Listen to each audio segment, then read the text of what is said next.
Hello friends, welcome to all of you on my YouTube channel Sarkari Bharat. So guys, इस video के अंदर हम discuss करने वाले हैं हाई स्कूल का विज्ञान का 2020 का पेपर है। पेपर का सेट का पेपर सेट है जिसका कोड है 824 एनके। पूर्णांक इसका 70 है। 3 घंटे 15 मिनट का आपको समय दिया जाता है।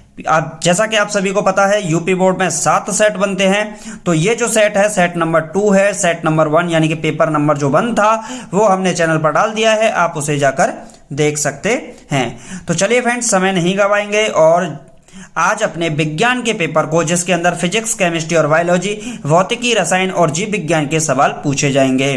3 खंड होंगे। खंड क, ख, ग में विभाजित होगा और सभी क्वेश्चंस को पढ़ने के लिए आपको 15 मिनट का शुरुआत में समय दिया होता है। प्रश्न के सभी प्रश्नों को करना अनिवार्य होता है और प्रत्येक प्रश्न के आगे आपको निर्धारित अंक उनके सम्मुख दिए गए होते हैं। तो चलिए फ्रेंड्स, वीडियो को स्टार्ट करते हैं। और अगर आप इस चैनल पर नए हैं तो यार चैनल को सब्सक्राइब करना बिल्कुल मत भूलिएगा। इस वीडियो को अपने दोस्तों के साथ फेसबुक, इंस्टाग्राम, जहां जहां आप लोग शेयर कर सकते हैं वहां वहां इस वीडियो को शेयर जरूर कीजिएगा। तो चलिए पहले क्वेश्चन से देखते हैं। फिजिक्स स्टार्ट होती है खंड क में। पहला सवाल क्या है?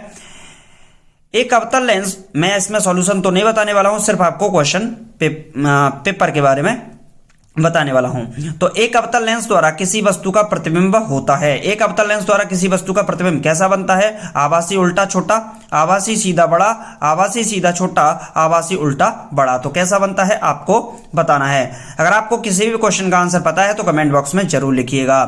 दूरदृष्टि दोष के कारण वस्तु का प्रतिबिंब बनता है तो रेटिना पर, रेटिना के पीछे, रेटिना से आगे, नेत्र लेंस पर।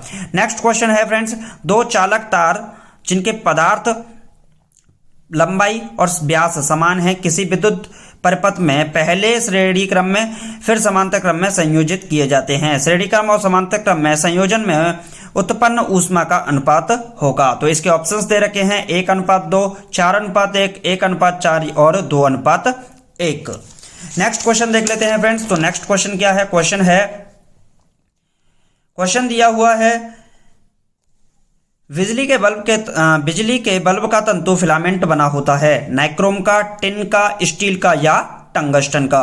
नेक्स्ट क्वेश्चन पूछा गया है, निम्नलिखित चित्र में दर्शाइए अनुसार एक प्रकाश किरण माध्यम ए से माध्यम बी में प्रवेश करती है। एक माध्यम से दूसरे माध्यम में प्रवेश करती है। चित्र को देखकर बताइए कि कौन सा माध्यम अधिक सघन होगा। कौन सा माध्यम, पहला माध्यम ए या माध्यम बी, कौन सा सघन होगा, तथा माध्यम ए के सापेक्ष माध्यम बी का अपवर्तनांक भी ज्ञात कीजिए। नेक्स्ट क्वेश्चन है फ्रेंड्स। तो नेक्स्ट क्वेश्चन क्या है? किसी निकट दृष्टि दोष से पीड़ित व्यक्ति का दूरबिंदु नेत्र के सामने 80 सेंटीमीटर की दूरी पर है। इस दोष को संशोधित करने के लिए आवश्यक लेंस की प्रकृति तथा क्षमता क्या होगी, इसके बारे में आपको बताना है। चलिए फ्रेंड्स, नेक्स्ट क्वेश्चन देख लेते हैं। तो नेक्स्ट क्वेश्चन है, तारे क्यों टिमटिमाते हैं? इस टाइप का सवाल जरूर पूछा जाता है। तारे क्यों टिमटिमाते हैं? आकाश नीला क्यों दिखाई देता है? इंद्रधनुष क्यों बनता है? खतरे का सिग्नल लाल क्यों होता है? रेगिस्तान की मरीचिका का चमकना, और इसी टाइप के आपके क्वेश्चंस को पूछा जाता है। तो तारे क्यों टिमटिमाते हैं? तो इस टाइप के सवाल आपसे एग्जामिनेशन में जरूर आते हैं पूछने के लिए। नेक्स्ट क्वेश्चन है 3 का प्रश्न है, 15 सेंटीमीटर फोकस दूरी वाले अवतल दर्पण के सामने 30 सेंटीमीटर की दूरी पर 2 सेंटीमीटर लंबाई की एक वस्तु रखी है। बनने वाले प्रतिबिंब की स्थिति, प्रकृति तथा आकार, लंबाई ज्ञात कीजिए। नेक्स्ट क्वेश्चन पूछा गया है, वर्ण विक्षेपण से आपका क्या तात्पर्य है? यानी कि वर्ण विक्षेपण के बारे में पूछा गया है। सूर्य के प्रकाश स्पेक्ट्रम वर्णक्रम के विभिन्न वर्ण क्यों प्राप्त होते हैं, इसका भी आपको कारण बताना है। नेक्स्ट क्वेश्चन पूछा गया है फ्रेंड्स। तो नेक्स्ट क्वेश्चन क्या है? 60 वाट 220 वोल्ट तथा 100 वाट 220 वोल्ट के 2 विद्युत बल्ब श्रेणी क्रम में 220 वोल्ट के विद्युत मेंस में संयोजित किए गए हैं। दोनों विद्युत बल्बों में प्रवाहित होने वाली विद्युत धाराओं की गणना कीजिए। अथवा आप इसको भी कर सकते हैं, किसी चालक के प्रतिरोध से आपका क्या तात्पर्य है, यह किन किन कारकों पर निर्भर करता है। तो चालक के प्रतिरोध की परिभाषा आपको लिखनी है और ये किन किन कारकों पर निर्भर करता है, इसके बारे में भी आपको बताना है। चलिए फ्रेंड्स, समय नहीं गवाएंगे और नेक्स्ट क्वेश्चन पर आ जाएंगे। क्वेश्चन नंबर 4 क्या है?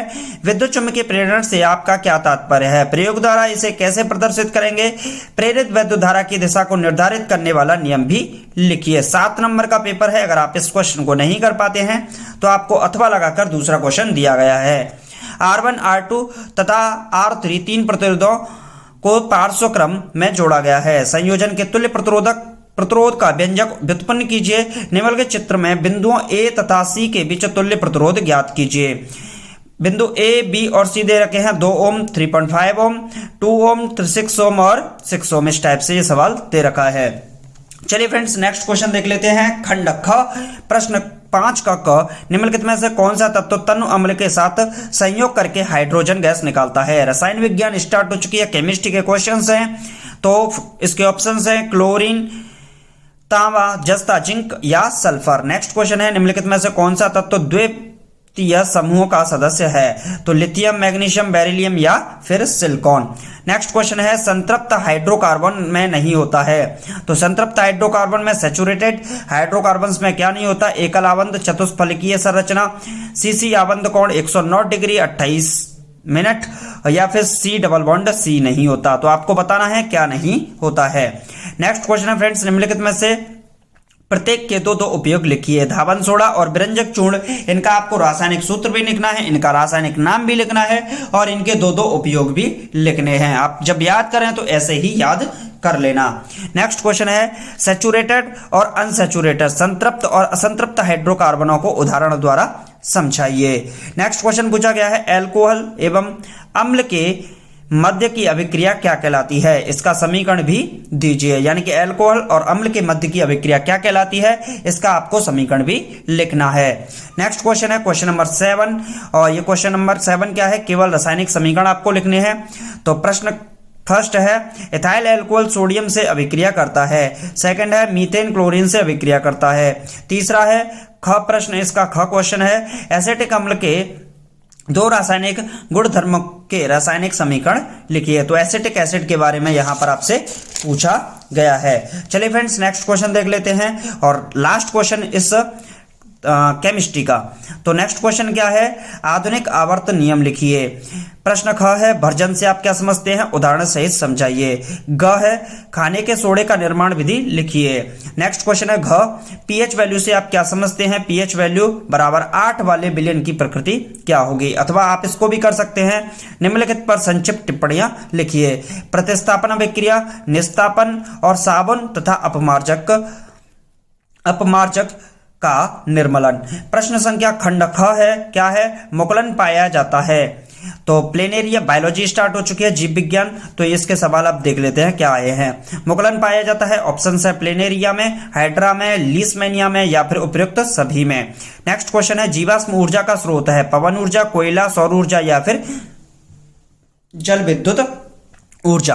नेक्स्ट क्वेश्चन क्या पूछा गया फ्रेंड्स, उसे भी देख लेते हैं। निम्नलिखित में से कौन सा मानव में मादा जनन तंत्र का भाग नहीं है। तो ऑप्शन है अंडाशय, गर्भाशय, शुक्रवाहिका या डिंब वाहिनी नली। नेक्स्ट क्वेश्चन है, स्वपोषी पोषण के लिए आवश्यक है। तो इसके ऑप्शन है कार्बन डाइऑक्साइड तथा जल, क्लोरोफिल, सूर्य का प्रकाश, उपयुक्त सभी। नेक्स्ट क्वेश्चन क्या है फ्रेंड्स, उसे भी देख लेते हैं। तो नेक्स्ट क्वेश्चन है, क्या होगा यदि हम एक पोषी स्तर के सभी जीवों को नष्ट कर दें। नेक्स्ट क्वेश्चन है, जल संरक्षण क्या है, विस्तार पूर्वक समझाइए। अगला सवाल है, प्रदूषण क्या है, इसके विभिन्न प्रकारों को लिखिए। नेक्स्ट क्वेश्चन है क्वेश्चन नंबर 11 का, पौधों में जल का परिवहन किसके द्वारा होता है, इसकी क्रियाविधि को समझाइए। नेक्स्ट क्वेश्चन है, कायिक प्रवर्धन किसे कहते हैं, इसकी विधियों का उदाहरण सहित वर्णन कीजिए। अगला सवाल है फ्रेंड्स, अगला नेक्स्ट क्वेश्चन क्या है, तंत्रिका तंत्र को परिभाषित कीजिए। एक तंत्रिका कोशिका का नामांकित चित्र भी बनाइए। अगला सवाल है, परिवहन नियोजन की विभिन्न विधियों का वर्णन कीजिए अथवा में दे रखा है। नेक्स्ट क्वेश्चन है, पादप हार्मोन क्या है, किन्हीं 3 पादप हार्मोनों के नाम तथा उनके कार्यों का वर्णन कीजिए। अगला सवाल है, मानव पाचन तंत्र का नामांकित चित्र बनाइए और पाचन क्रिया का भी वर्णन कीजिए। तो जो क्वेश्चन नंबर 12 दे रखा है, ये आपको क्वेश्चन नंबर 12 और क्वेश्चन नंबर 11, इसमें आपको अथवा लगा के दिया होता है। आप इन दोनों में से कोई सा भी कर सकते हैं। क्वेश्चन नंबर 12 के भी पादप हार्मोन वाला सवाल भी कर सकते हैं। अगर आप ये नहीं कर पाते हैं तो मानव पाचन तंत्र का नामांकित चित्र भी बना सकते हैं, यानी कि अथवा वाले में कोई सा एक प्रश्न करना अनिवार्य होता है। सो गाइस, आज का ये पेपर था यूपी बोर्ड का 2020 का विज्ञान का पेपर था और ये आपके पेपर पूछा गया था, मतलब सरल सा पेपर था। इसमें थोड़ा सा केमिस्ट्री जो थी थोड़ा सा मतलब इसमें कुछ क्वेश्चंस ऐसे थे केमिस्ट्री के जो थोड़ा सा उनका लेवल ठीक ठाक था, लेकिन मेरे हिसाब से अगर आप अच्छे से पढ़ के जाते हैं और पुराने प्रैक्टिस सेट, इसी प्रकार के प्रैक्टिस सेट को आप लगा कर जाते हैं 2021 के लिए, 22 के लिए, 23 के लिए, 24 के लिए, तो 100% आपके एग्जामिनेशन में 90% आपके, अगर आप सातों के सातों सेट को लगा लेते हैं तो 90% आपका पेपर इसी में से फंसने के चांसेस बनते हैं। बिल्कुल क्वेश्चन डिट्टो आपको ऐसे ही मिलेंगे। सो फ्रेंड्स, आपको वीडियो कैसा लगा? अगर आप इस चैनल पर नए हैं तो चैनल को सब्सक्राइब कीजिएगा, बेल आइकन को प्रेस कीजिएगा ताकि लेटेस्ट वीडियोज की नोटिफिकेशन सबसे पहले आपको मिले और आप मेरी वीडियोज को सबसे पहले देख सकें। तो और भी जो पेपर्स हैं वो आपको सभी प्ले लिस्ट के अंदर मिल जाएंगे। तो चलिए फ्रेंड्स, मिलते हैं नेक्स्ट वीडियो में। Thank you for watching this video. जय हिंद, जय Bharat, take care, bye bye, love you to all.